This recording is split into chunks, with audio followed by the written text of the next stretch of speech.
The Backroom Podcast is brought to you by my friends at Shelby Auto Service in my hometown of Alabaster. 3 words I can think of for this group: established, reputable, and dependable. When it comes to auto service centers, none's better than Shelby Auto Service. And listen, the whole team, the entire team is ASE certified mechanics. Whether it's routine or a complicated service, they can handle it. ShelbyAutoservice.com to get more details. ShelbyAutoservice.com. Hey everybody, welcome into the Back Room, episode 5. We've been missing some, so I don't even know what episodes it is. Anyway, episode 5. I'm back from Disney. It was not my 6th time this year. It was my first time in 6 months. It's actually the first vacation I've taken all year. Relapse. So I went back to Disney for my wife to run a race, but I'm back now. Scott Forrester, Sean Rockstar Henniger, and our special guest today is Kelsey Dollar. Kelsey, how are you? Yay! I'm fabulous. How are y'all? So Welcome. good. So good. We've been trashing everybody, so what's your story? That's pretty much it. That has been it. Can I preface it with how much I love all of them so much? You have to. It doesn't Yes. matter. They're not going to hear that. Yeah, nobody's going to hear it, but you have to. They do only it. want the Let's meat. get to the dirt. Yeah. Yeah. I can't, it may not be first impressions, but most memorable initial moments, I guess. I'll say I remember walking into the studio when I first started working over at our old place. I guess we should set that up with Kelsey. Worked with yes. us all before. Kelsey and I have worked together since 2011 at now 4 different companies. But Kelsey is a long time Jocks person, Cumulus person. That anyway. Yeah. So I remember walking in the studio and meeting them, and I think I probably had a little bit of a preconceived notion about all of them, which was probably incorrect. I'd love to hear that too. I think Lance has a bit of a persona about him, but he's actually one of the nicest people. He's got a good heart. He's a good guy. Brown is a lot. He's a harder worker than I knew. I'm learning now, and he's funnier than I thought he was. Very sarcastic, which is good for me. I think he gets me. A lot of people don't. Dunaway was awkward. Really? Yeah, shocking. Really? I know. A little bit. Do you have an example for us, Kelsey? I remember, and I think you were there for this. We were taking some photos downstairs on that second floor, and we had on some station shirts, and they're all taking photos. And he walks in, and he was like, "Oh, you look attractive." I'm not done. There was a pause, and then he said, "Today." Oh, no. Oh, make it better. Yeah. Oh, you actually tried today. That's really cool. That's really admirable. So that was it. I don't even know what I said. Do you remember this? Were you there? Yeah, I think you I were. remember that. I think I just looked at him and was like, "Thank you." I don't know what's great what is to say. how many of those photo sessions we did, I still have yet to see any of those photos. I mean, we had to update photos like every 2 years. I have never some of them, once but like yeah. school photos.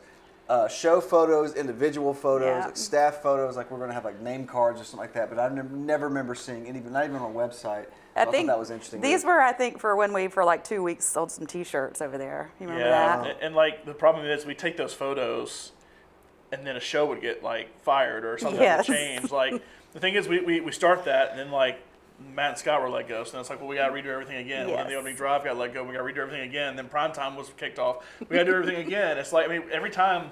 Because the thing is, we would bring people in to shoot those photos. It wasn't Yeah. just like us. No. Like, I could have just shot the photos. Kelsey could have just shot the photos, but it was like, no, we got to go hire some professional to come in and probably pay them more than we need to get photos taken. That we will never use. that would never sold. But then the thing is, it takes like 3 months for them to finally get the photos back to us. Yes. And then I remember the first ones we did, the green screen had been cut out improperly. So like, Oh, there was like a glow on there's a everyone. glow on the people. and Yes. The thing is, so like, if a photo is a square and you cut out just this part, then when you get the photo, it's just that part. But there's like green fuzz in the back because they hadn't cut it out right. You can tell this person had no idea what they were doing, but it was probably a friend of a friend that a certain person hired. Yes. And it ended up just going poorly. I mean, I won't start dropping names, but like it was all just a really poor experience. And then of course you had to deal with the talent there too.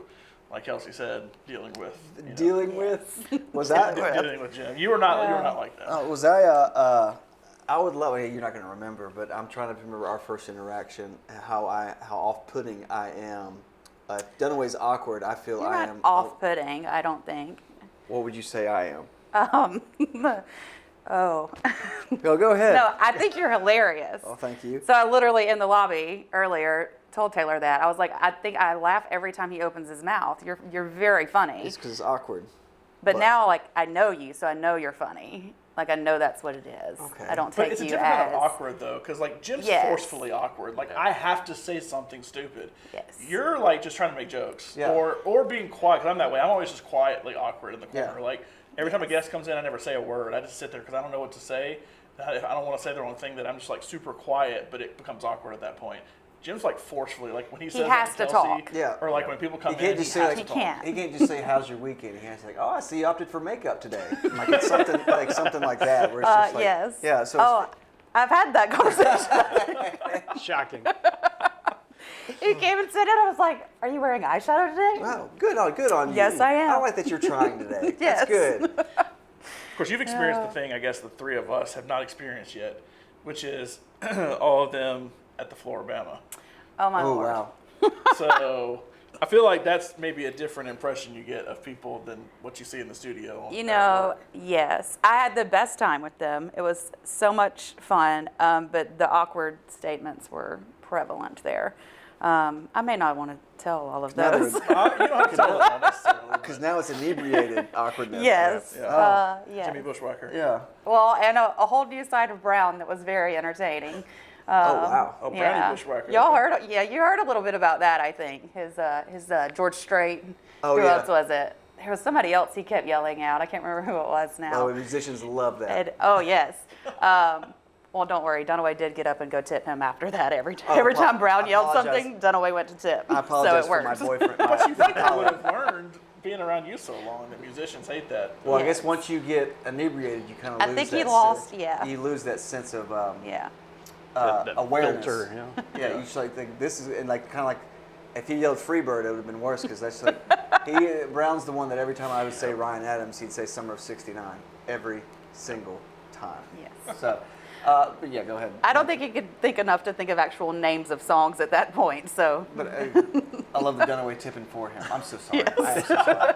that's exactly what it was. An apology every time. I like how you're attempting to sing. That's good. It's very, very brave of you. What you're doing right now is very brave. I don't really. I didn't know we were doing one of these today, so I don't really have anything prepared. But the thing is, when I'm gone and somebody else takes over, then it's like, okay, cool, you can just do it the rest of the time. I don't have to do it anymore. Nope, absolutely There's not. driving a show. So like, I told this when I told them my first impression of Lance. Like, I always looked at it with Lance and Ian. Like, there was a play-by-play person and a color person, and like Ian was the one that brought it in out of break, did sponsor reads unless one was specifically for Lance, and Lance was just there for like the color commentary basically. Well, I still say it's that way. Jim is very much the play-by-play guy, and then Brown and Lance are kind of the color guys in different ways. But Jim is, I think, the only play-by-play person in this entire building. Because I hate driving things, you hate driving things, none of us want to drive. No desire. It's definitely a special skill Brown's okay that I don't at have. it. Yeah, Because he's had to become okay at it. Lance, you can tell, does does not not want to do it. it. No. He's miserable. Yeah, and when he, on the rare occasion when he's the only one in the studio when something starts, you What? can tell it's a little awkward. Well, I remember when something would happen, if it was them two were out of town or if Ian was out of town, it was just Lance and I. When he would panic, like the night before, he's like, all right, we had a 2-hour show, and he said, all right, I got 8 guests lined up. So every segment had 1 or 2 guests, cause just to fill that, and then it's like, we'd have like, I got the top 10 dramatic movies from the past 30 years. We're going to do a segment. I was like, dude, you got 7 shows worth of material here, and we're going to pack it into one because, and I would probably be the same way because you're afraid of dead air, and like, all right, I told that story. Now I don't know how to. Yeah, and I don't want to fill it. How so. are we on break time? We just started. All right, that's what I would do. I would panic. So I understand that, but Dunaway doesn't have that, and Brown doesn't have that. Brown's more of the easygoing, like I'm a 10, I'm 100 all the time. So it's just like nothing. If something goes wrong, Yep. something's going to go right too. Nothing's going to truly go wrong. I got golf after this. It's fine. And then Dunaway's rubbing his temples, and Lance is on his phone. Well, it's his whole face now. He Yeah, does it's the whole face rubbing. But it's interesting how Get the lip going too. they all three take it differently, and driving is a prime example. And I absolutely hate driving. I don't like it at all. So I bequeath it No, to ye. I still hate driving, but okay. So I'll ask this. You know, I don't know if we really explained how we got into radio. I guess we did a little bit. How you got into TV? Did we? I don't know if we ever did that or not, but we kind of know everybody's stories for the most part. So now I'll ask you, how on earth did you was CMT was your first job, right? CMT was my So first how did job. you go from college to CMT to Cox, and now here we are? So I actually did my internship at CMT, and then I got hired on there. Moved back from Birmingham, and actually David Walls gave me my first job here back in Birmingham. Worked for him for a long time. You. Yeah. Which is where I met you. And as I kind of mentioned earlier when we were talking, like, I remember I was doing digital sales at that point in time and digital content management for 8 stations. And you came in, and I just remember thinking, thank God there is somebody else here that understands what I'm talking about, because I knew pretty quickly that you got it more than most people did, which made my job so much easier. So thank you for that. And then I just wanted her to say that. That's and then I ended up over at Cumulus and hired you there. So you're welcome for that. Thank you. There you Yes. Full go. circle. Yes, because then we worked at AOL.com we didn't really work together at AOL.com, but we were Yeah. there at the same time. So I had to take that year break in between one radio group and another, and was at AOL.com for that year. And I think you started maybe like 2 months in to right before I left. I mean, yeah, I wasn't a long started time. in May of 2014, and then I think you went to Cumulus like that summer. I did, yes. And then we started July. kind of talking, and then I eventually got hired on in December of that year. But, you know, I'll say this. The most memorable thing in my entire radio career was something you couldn't go to, because I think you were... Oh, I had a baby. I couldn't remember if it was right before Something or right like after. I just couldn't remember if it was right remember before or it. right after. Yes, I was on maternity leave. You were on maternity leave, Yes. and so there was a conference in Atlanta. Yes. This is so random, but there's a conference in Atlanta that they invited, I guess, all the digital salespeople to. And so Kelsey was supposed to go. She was on maternity leave, couldn't go. And so they sent me, and I didn't have a clue what I was doing. This was probably 4 or 5 months into me Yes. starting doing digital stuff, because I started as a part-time producer over at Cox when they started their sports station. And I got sent to that, and I learned so much there that I had no earthly idea about, with like sales and stuff like that. And I still have contacts I made there from people in different markets that I still talk to this day. And I remember the head of Cox Media's digital sales or whatever. It's probably whoever's like in charge of this whole little conference or whatever. I walked in, and they had sent ahead, hey, Kelsey, our normal person's not going to be there. John's going to be there. You're in my seat. They kicked me out of my seat, and I've been screwed ever since. No.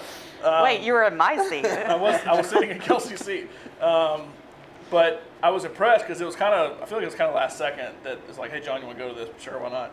It was during the NFL draft, so it was right around this time, because I remember the first night watching the NFL draft. I think it was when it was just Friday and Saturday at that point. But I just remember going, and the dude like came up to me and like put his arm around me. He's like, "Don't worry, I know you're completely lost. I will help you through this entire weekend." And he was like the head of everything, and he like held my hand through the entire weekend and taught me everything. And when we were done, he sent me a book to read, all about like digital sales and being a leader in the digital space and everything like that. Hell yeah. I learned more from that than anything, and it's all because Kelsey had a baby. So I never would have learned any of that. I know it's a totally random thing to bring up, but that was probably one of the best things I've ever done in my Those were career. good. And They were good. that also goes to show how much better of a company Cox was than where we were last. But They were a wonderful company. yeah, but Yeah. it eventually became Summit Media now. Anybody in Birmingham that's listening to it, but that's a whole different story we can get into. But yeah, so Kelsey and I worked there together. We worked at AOL.com kind of together. And then at Cumulus, Kelsey hired me back, and so here we are now at the next round. I have 4 times.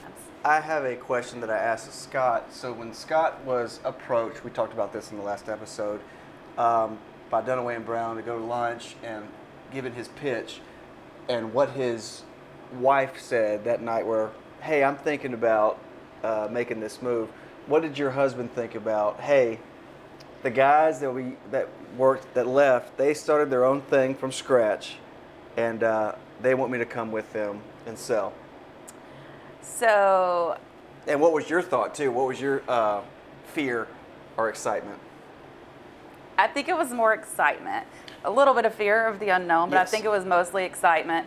I felt like this was the right move all along. And so I told him, hey, I'm going to go do this. And he was like, I trust you. Yeah. You go do what you want to do. Like, it was really, that sounds boring, but that's the way it was. The supportive is great with like this thing, and that, I don't think your half was, which is understandable too. She was supportive, but she was wondering, is that really like? Oh, wait, what is this? I'm not sure I even understand. Explain it again to me. Yeah. I start tomorrow. There was a little bit of sales that had to occur on my end to sell her on it. I think, too, like, it was a stressful situation at the time. Correct. Professionally. So I think there had to be some kind of change. And to me, this was a natural progression for me. I think you and I had so many discussions over the years So that's about what I was gonna say doing this, basically. We I don't know how deep I want to get into this. If we need to cut any of it, we can. But Kelsey and I, once we started this process, had already been talking for a long time. A long time. About all this kind of stuff. And not necessarily this specific thing, but A, how can we make things better in radio? B, Yes. we are the only two people that came at things from a digital standpoint in that entire building, because Kelsey had been a digital sales manager, and then I was doing digital stuff. And when we left, I was a digital sales manager. And so we were the only two people coming from that angle. So anytime a question came up of, hey, can we do X, Y, or Z? Kelsey's one person that, that Reed would talk to, I would talk to, on top of like me and Reed working together, and then with Walls and obviously those guys and everything, that we went to Kelsey and had those kind of discussions. And, we also have done digital stuff on our own, which, by the way, any digital advertising, call Flux Media. But yeah. But I also say this, the convincing for you, I'd really say anybody minus you, and I guess Taylor to an extent, even though we were already established when she came, was that you already knew everybody. We had been talking about this for so long before we even did it. I mean, literally over a year. But some discussions had been had about doing something like this, that it wasn't like, oh crap, I'm leaving a stable job to go do some random thing. But I can understand that for you being like, oh crap, the I'm fear leaving a is stable job. you've worked with us, but you've never really been where we manage ourselves, like where it's like where we're in charge. Like you would think, like given the So inmates you'll the know. keys to the asylum. I mean, how many times did we have those discussions and it was, I wish we were in charge. I wish we could make these decisions. I Yes, wish we could do these things. So I guess to me it was pretty immediately like, oh my God, we can do these things now. And I think it's a trust in Reed yes. as a leader too, knowing that, look, he should have been market manager. He could have been. He should have been once David left. And so that was a whole debate. I think that we're like, look, we have full confidence in him. We have full confidence in David to help us because he had been a market manager for so long as well. And this show. I mean, it was a good show. Yeah, and I knew we it would trust them to do their job. Yeah, it would continue to be a good show. I think it's a better show now than it ever was before. Well, it has so much more potential too. Yeah. With the video element, it adds so many more layers that we can do, and like the Zoom interviews, that adds so much. And I mean, not everybody has a Lego chair. I mean, this thing. This thing is so much. This thing, I this picked thing was on the smallest part to Nina. sit in. So It's stuff like comfortable, that. But it's fun to poke fun at and everything. But yeah. Yeah. My wife was supportive of it, but we were so scared. So the August 16th was our launch date, 2021, and we did our first show. We were here it was a Monday. We were here all Sunday trying to figure everything out, all the wires and everything. We never really did a test run. Yeah. We just and then we did the first day. And then we did our first show. It was no major hiccups. And then we had a kind of a wrap party that night. And my stomach got super upset as my wife and I drove separate cars because she had to come straight from work. And so she left first. I walked her to her car. I was like, my stomach has dropped. I have got to speed home. I don't know why I'm telling this story. It's a good thing to end on, I guess. And so, Scott, you'll appreciate this. I don't know. So I go home. I rush home, and I Dumb and Dumber get there, and I hear, I don't know, like, how did I beat Nancy? She left before me, and I sped home. And I don't hear her. and I'm still thinking. And she comes in, or she knocks on the door, and says, "When you get done, I need you to look at something." Okay, I don't know how long I'm going to be here. I got the meat sweats. So I come out, and I waddle over, and she shows me a pregnancy test, and she's like, "It's supposed to be like, what is it, plus or minus?" I can't remember what. Minus is not pregnant. Plus is pregnant. We couldn't tell. Like, you couldn't tell if it was a plus sign or a minus sign, and I was like, I have no idea. And so she said, "Well, I got another one that literally says yes or no. Give me a minute." She goes in. So we're sitting there, and I'm waddle over to the sink, and we sit there and watch this thing. And the first day we launch a new show, a new job, and it pops up, yes. Boom. And I just remember, like, I don't even know, I didn't freak out, but just internally I did, because I was like, this is the first day, like, this August 16th is going to be a day in history for me for the rest of my life. And it's turned out well, but that was a super, super duper scary moment for me. Scott, take us home. What you got? Hey, on that same note, that first week of the show, we closed and moved into a new house that same week too. So I mean, it was just no added stress at all. Yeah, it was just so much all at once. Moving, did you get to pack boxes? Because that's always. Yeah, we did a little bit of that. We just have it's fun though. We have a pod in our driveway right now to do a little pod to remodel one room, and it has been absolute hell. And I can't imagine. I never want to move again because just of that process. And I don't want to pay the fee where people pack it for you. But that's a topic for another show. What is this? That'll be when we have Lance on the show for me to negotiate live the house, and then what it's going to take to move into the house. That should happen. Trading places. Yeah, I'll let him come live in my house. All right, one more thing, Kelsey. Do you remember the first words you said when you walked into the studio? Oh, I don't know. You were a bunch of sexy guys. Wait, Kelsey, I guess this is before you had actually left. Oh, I do think I said, well, no, what did I say? You're like, wow, there's no bugs falling. Okay, I thought that was it. We had such a problem with stink bugs falling from the ceiling. No, it was seasonal. It was like winter was stink bugs, summer was ladybugs. Ladybugs, yeah. And then the roaches. If you had to have a closed, Scott. God, I'm sorry I missed out on all this. You had to have a closed. You couldn't have an open cup. No, you could not. I learned that the hard way. A stink bug would fall in it, and that just ruins your drink. Or a ladybug, and you come in the morning on the console, and there'd be carcasses everywhere. I had a can. Okay, a can is a pretty small mark to hit, especially with the top on it. I had a can, and in the middle of primetime one night, bloop, just fell right in the can. I sat there and watched it happen. It was like slow motion. I couldn't stop it or anything. And so when Kelsey walked in and said that, we had probably done the show for about a month at that point, knowing Kelsey was coming over here.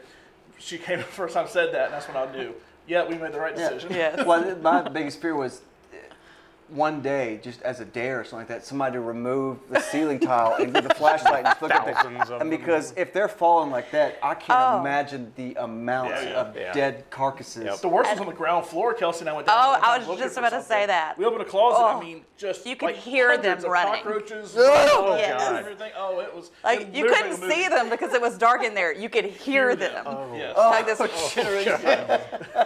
It was like a movie. And then I remember one day I was walking a client from the lobby to the conference room, and I turned to talk to her, and there is a roach crawling like right by her head on the wall. You like turn her head. Look over here! Look over here! Look over here! Yes. Oh my God. Anyway, you follow into the room. Oh, what a good note to end on. That's a whole show. Yeah. Those stories. Oh my goodness. If they ever actually do the 13-part documentary, I'm sure that will be part of what is said. It'll never actually get done, so slowly but surely. We'll reveal what we saw, what we witnessed. Maybe it'll get that 13-part documentary. And you got a lot of filming to do. You do. I mean, 13 parts. So. And at least there's not going to be a lot of editing. No. So I'm really happy for you. Hey, buddy. Can you edit this right here? You edit this part out. I don't. First off, did you win the softball game? Before you give me the score, I need to know. That's another thing. Another episode. I want to talk to you about softball because you amaze me. The amount of traveling this guy does, and if he's not in this studio, he's either in bed or at the softball field. That's insane to me. It's a true statement. Or at a cheer competition. We got two. We got cheerleader and softball. Oh my! When's the last time Scott had a Scott day? I'd call it going scot free. Doesn't happen often. Oh, damn. Does not happen often. One of these days we need to organize a Scott day for you and just let you. Yeah. It sounds like. Yeah, I gotta stand in. It sounds like a But dog before you put him down. it's or something. good Like, you really times. let you It is do good times. everything It's you wanna good do. times. It's good times when it's memories. going well. But Yeah. it seems like when you get those days where they go, oh, I got 4 hours to kill. I need to get a fresh start. I want to take a nap real quick. And you wake up 3.5 hours later going, damn it. 'Cause that's what you end up doing is I just want sleep. That's all I want. Yep. Just get started with sleep. Speaking of having a Scott day, did you ever get Disney passes? I'm this far into came a in thing here, this you probably- long. you probably Oh, I watched it, haven't yeah. moved at all. It was 2 hours, and the thing is like this long, and I got that much. Wow. Kelsey, the only person here that can respect Disney, since y'all Yeah. trash it all the time. Oh, I don't trash it. I just, when have I trashed it? Anyway, been what's several the times. no. No. All right, is that it? How many All times right. has it been? Okay. All right. This has been The Back Room. John Lunsford, Scott Forrester, Sean Rockstar Henniger, and the rock star of sales, Kelsey Dollar. Thank you, Kelsey. Thank you. Bye. See you.